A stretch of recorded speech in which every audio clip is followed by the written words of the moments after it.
So after the opening heat, well, let's have a look at the starting grid for Heat 2 for Micromax, which will take place over 7 minutes plus an additional lap. So Conor Haufer will start from pole position. Maximilian Kiel will be alongside on the front row. Ben Nessler and Dimitar Lazarov will be on row 2, ahead of Max Moore, Ben Falke and Jonathan Otterson. So great battle between Conor Haufer and Maximilian Kiel in the previous race, where you couldn't really separate them.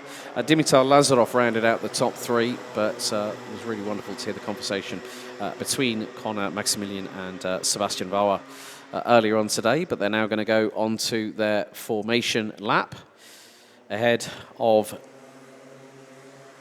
7 minutes plus an additional lap of racing. In other news, we have also had our ranking after heats confirmed for DD2, with Nikita Genza being officially confirmed as tomorrow's pole sitter after 2 wins in the 2 heats, as the Micromax drivers now start to make their way through to the top part of the circuit. After this, we'll have 2 more races to go. We'll have the final heat for Minimax and then the third and final heat for senior Rotax themselves. So the drivers into the customary 2x2 formation here at Ampfing in Bavaria is going to be between Conor Haufer and Maximilian Kiel.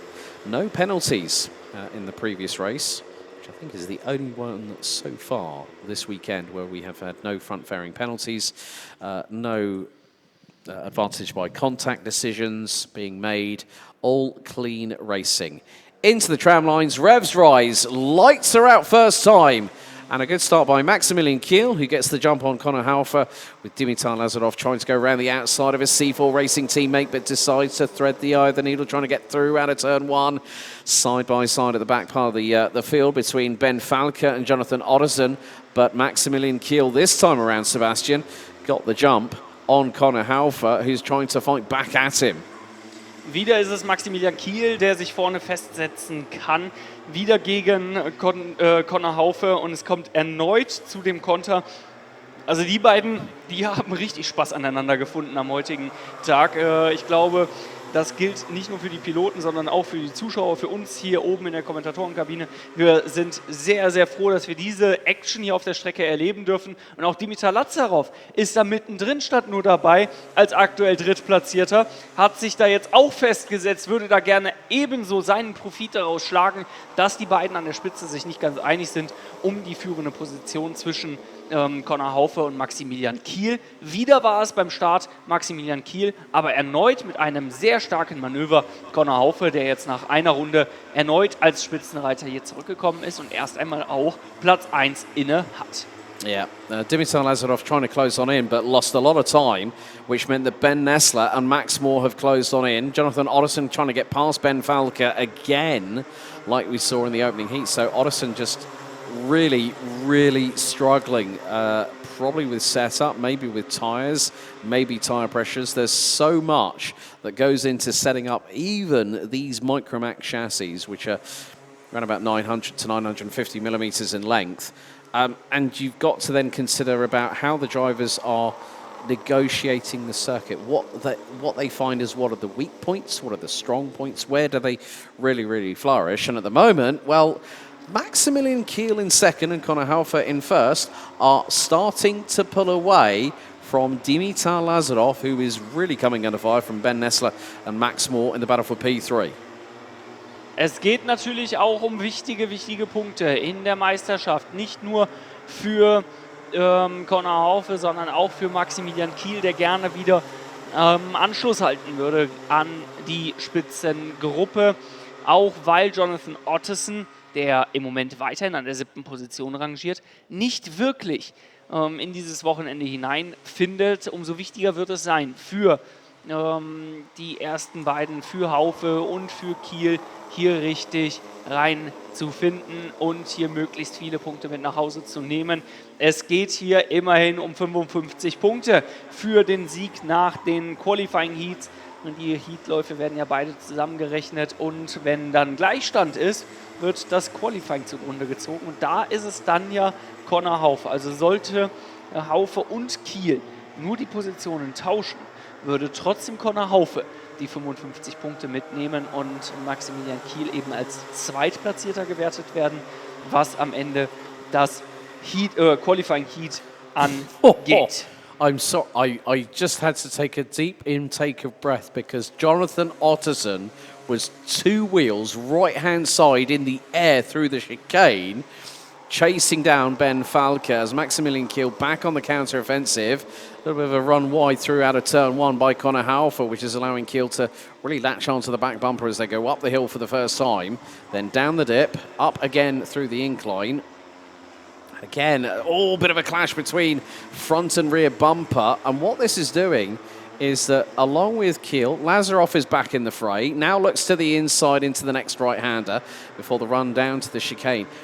It sort of in some ways mirrors a little bit of Corvoni at Misano, where they've got a flat right-hander, but then you've got to be hard on the brakes. Whereas here, you're flat out, you're through a chicane, then you're hard on the brakes into a left, then hard on the brakes into a right. And look at the top 4. Line astern, and they are covered by just under 8.5 tenths. And, well, Ben Nessler's really starting to figure into this and has managed to find a way to gather some pace. Fastest lap so far on lap number 4 by Dimitar Lazaroff of 50.451. But looking at the last lap times, Ben Nessler, fastest of anybody in the field, 50.497 seconds by the number 11. I think he could be a little bit of a dark horse here. Ja, Dimitar Lazaroff ist hier weiterhin direkt hinter diesem Duo an der Spitze und in der Logenperspektive dann Ben Nestler als Viertplatzierter, der sich das Ganze anschauen kann und vielleicht einen Profit daraus schlagen kann, wenn sie sich dann doch nicht mehr einig sind. Im Moment hat es so ein bisschen den Anschein, als würden sie hier wie an der Perlenschnur aufgereiht hintereinander herfahren mit Haufe, Kiel, Lazaroff und Nestler. Das ist übrigens die einzige Veränderung nach der oder von der Startaufstellung hin zu diesem Ergebnis aktuell. Und zwar ist da Dimitar Lazaroff an Ben Nestler vorbeigegangen. Sonst alles gleich geblieben. Ja. Keine Veränderungen. Es gab den zwischenzeitigen Wechsel an der Spitze mit Maximilian Kiel vorbei an Connor Haufe in der Startphase. Dann aber wieder relativ zügig rückgängig gemacht worden, so dass wir dann wieder die Ausgangslage hergestellt haben. So, 1 minute and 10 on the timer still remains. So 3 laps to go, including this one. So across the line, Halfer still leads. Kiel second, Lazaroff and Nessler now round out the top 4 as they make their way through into turn number 1. Just under 3 3/4 tenths between Connor Halfer and Maximilian Kiel. Halfer deciding to aggressively smack the curbs with the left-hand side. Of course, the mechanical sympathy has to come into the fray because sometimes you can actually inadvertently slightly bend the track rod. But Jonathan Otterson has now again become the second person that has made a change in this grid so far in this race. But we are coming down to the tail end of this one, Sebastian. And Otterson has been struggling, no doubt about it. It's front and centre, it's clear as crystal, right before our very eyes. But one thing you can't deny is Connor Halfer has been absolutely unstoppable. Has just kept running his race, a bit like Dennis Storm, a bit like Nikita Genza, like we've seen. That once the driver hits the front and they know that they control it and control it well, that's when you really set yourself up nicely for finals day. Ja, die beiden, die machen das absolut stark, sowohl Connor Haufe als auch Maximilian Kiel. In beide Richtungen. Kiel muss ja in beide Richtungen schauen, nicht nur nach vorne, sondern auch nach hinten. Muss da aufpassen, dass nicht Dimitar Lazaroff irgendwo einen Weg vorbeifindet. Und wir sehen, die gehen absolut fair miteinander um. Wo die Lücke ist, wird reingestochen. Wo keine Lücke ist, da wird sich zurückgehalten. Und im Moment, da tut sich halt keine Lücke auf bei Connor Haufe. Und der geht jetzt gleich in die letzte Runde hinein. Und dann wird es Maximilian Kiel wohl nicht auf Biegen und Brechen versuchen. Denn der weiß auch ganz genau, wenn er hier gewinnt und Connor Haufe Zweiter wird, dann ändert sich punktuell erstmal überhaupt nichts. Dann steht zwar dieser Sieg da erstmal, aber an Veränderungen, was die Punkte angeht, wird es keine geben. Also nicht solange Conor Haufe nicht noch die zweite Position hergibt und dann auf Platz 3 zurückfällt, dann sieht die Geschichte wieder anders aus. Aber ich glaube, Maximilian Kiel wird sich sagen, alles klar, Platz 2, das ist schon sehr, sehr ordentlich. Das sind wieder 52 Zähler, wie schon beim Finale in Genk. Die nehme ich mit und dann bin ich damit erst einmal zufrieden für den heutigen Samstag. Well, it is going to be another driver that's been at the front end of the field that's going to put themselves on pole position for the Superheat tomorrow. Gratulation, Conor Haufe, der gewinnt hier den zweiten Heat hier in Ampfing. Well done to Conor Haufe. 2 wins out of 2. Maximilian Kiel, I'm sure, will provide. And Conor Haufer's already celebrating. You know, well deserved, well earned, and this is, as I said, this is the shortest track we go to this season. Und doch, auch wenn es die kürzeste Strecke ist dieses Jahr, eine Strecke mit wohl den meisten oder eine der meisten Überholmanövern. Yes. Yeah, I mean, you look at all those respective side of things, and it really provides conducive, close quarter racing. Conor Haufe takes the win and thereby books his place on pole position for the Superheat. Tomorrow, Micromax will kick-start the action at 10:20 local time here in Bavaria. But Conor Haufe and Maximilian Kiel 1-2 once again, followed by Dimitar Lazarov.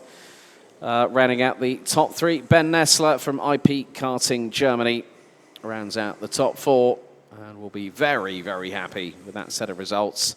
And that will effectively line up the top 4 on the grid. Max Moore, Ben Falke, and Jonathan Otterson round out the 7-strong grid, thereby completing heat stay for Mike Groves. We've got 2 more races to go. Stay with us, and very shortly we'll be heading down back to the interview zone with Sebastian Vauer very shortly.